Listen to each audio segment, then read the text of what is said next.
reason gold is so important, gold and silver, is because gold and silver is God's money. It's money made by God. And then in 1971, the U.S. government, under President Nixon, took God's money and turned it into man-made money. Never in the history of the world, this is the thing, never in the history of the world has this ever happened. In 1971, the U.S. and Nixon convinced the entire world to replace gold and silver with paper money.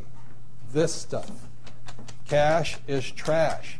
So the reason we have so much volatility in the world today is historically, since the time of the Romans and the Greeks and the French and the English and the Germans, every time they have taken God's money, like silver here, and replaced it with man-made money, there's been economic volatility. Now the problem is, so the dollar is going to keep dropping. So one of the reasons I can predict what's going to happen is I can predict the dollar will keep dropping simply because the U.S. government and now the euro, the European central banks, are printing so much of this trash. So you'll see gold going up in price, oil going up in price, real estate going up in price, because this is trash. So that's what happened in 1971, has happened throughout history. And the reason this current election doesn't make any difference is the only person that can put this back in place is a strong, charismatic leader. People like Julius Caesar, Napoleon. That's why they were such great leaders, was they actually replaced this with this. Unfortunately, we do not have that person among the candidates. I know Ron Paul, philosophically, I agree with him as closely as possible, but unfortunately I don't think Ron Paul has the chutzpah, as my Jewish friends would say, to change this whole thing. So there will be more this printed than ever before, which means the dollar keeps coming down and other things keep going up. And that's really what's going to happen. It's predictable. And eventually this will go to its true worth, zero.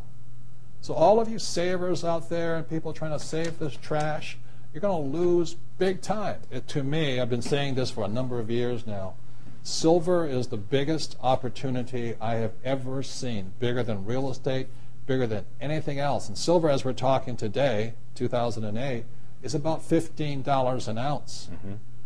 There's less than 10-year supply worth of silver on planet Earth.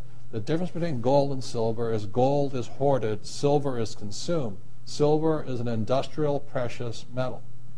It is used in cell phones, telephones, computers, electric lights, everywhere. The more information age we become, the more we use silver.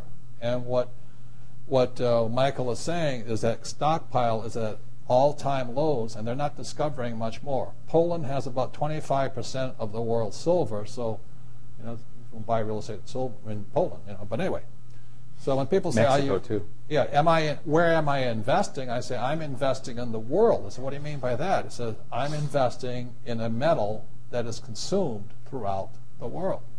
So I buy a little gold, but I've been buying silver. Kim and I have been buying silver since it was about $4 an ounce.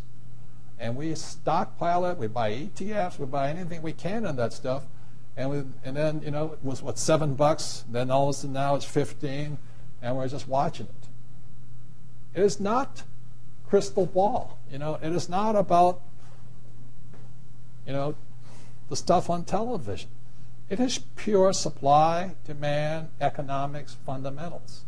As I said, there's 2 billion people wanting the Western lifestyle.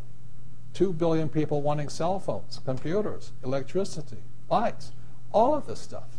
So I look at it as $15 an ounce. I think I'll wait. Well, I remember when it was $3 and $3.50, then $3.70, then $4, and then I said, yep. The bottom had been hit. The thing is trending up, and it just keeps going.